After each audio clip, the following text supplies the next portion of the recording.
Good morning. This is the last part of our 16.1 notes, and we're going to talk about enthalpy. Enthalpy is abbreviated delta H, or just capital H, and we are looking at the change in energy in a reaction. So that's where the delta comes in. It's the amount of energy absorbed by a system as heat during a process at constant pressure. And to calculate delta H, there are lots of ways. One way is to take the enthalpy, H, of the products and subtract the enthalpy of the reactants. Okay. Okay, energy transferred during a chemical reaction. Energy can go in or come out of a reaction. We're going to talk about more of that later. But for right now, we need to know what exothermic and endothermic mean. So we're going to define those, even though we've already talked about them a little bit. Exothermic means heat is exiting the reaction.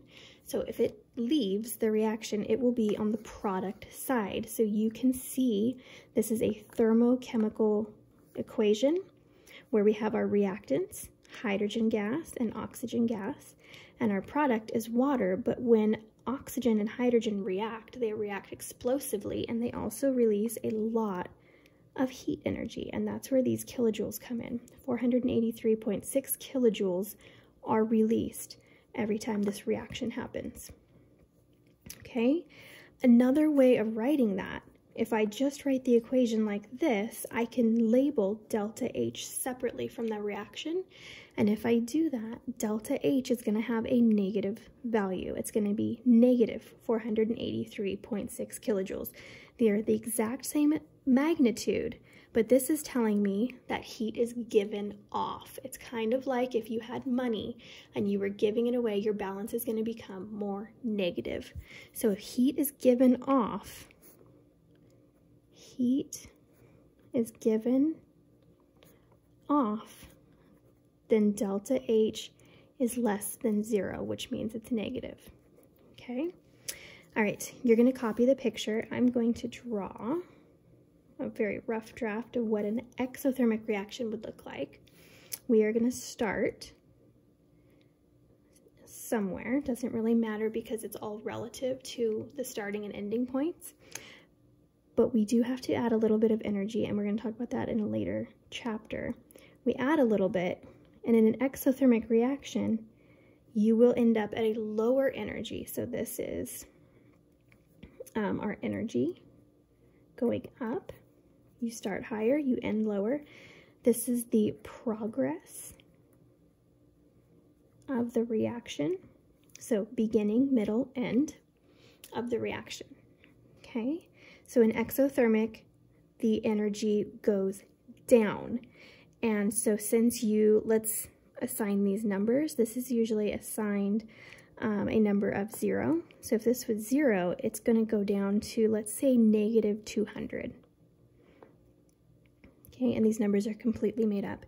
If it drops down to negative 200, the change in energy, which is related to enthalpy, the change would be negative 200, and went down 200. And let's just say these are kilojoules. Okay, so this is exothermic. Endothermic is the exact opposite. In an endothermic reaction, heat goes in. That means it's a reactant. It's going to be written on the left side of our thermochemical equation. If I want to write it as an aside, as delta H, the change in enthalpy, for endothermic, it's going to be positive. Does this number look familiar? This 483.6, we've seen it twice already. This is water decomposing into hydrogen and oxygen gas, which can happen, but you have to add this much energy to get the reaction to go. So this is an endothermic reaction.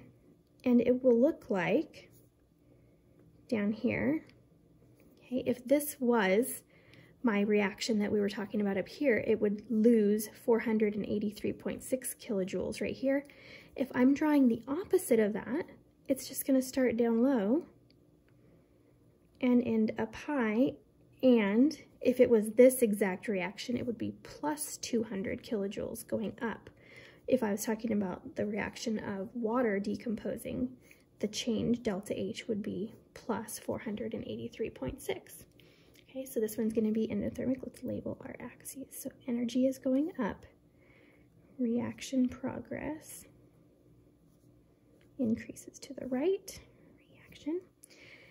And so let's look at this reaction down here. Is this one, as it's written, is it telling us that it's endothermic or exothermic? Well, heat, the kilojoules, is a product, so that means that it is being produced. It's being made by the reaction. So this is going to be exothermic.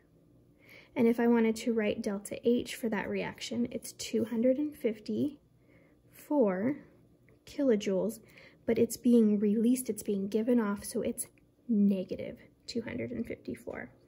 Okay, I want you guys to read this page that it's telling you to read, the bottom of those pages. If you reverse a reaction, what happens to the enthalpy change?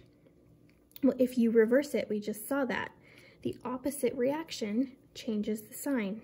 The sign changes.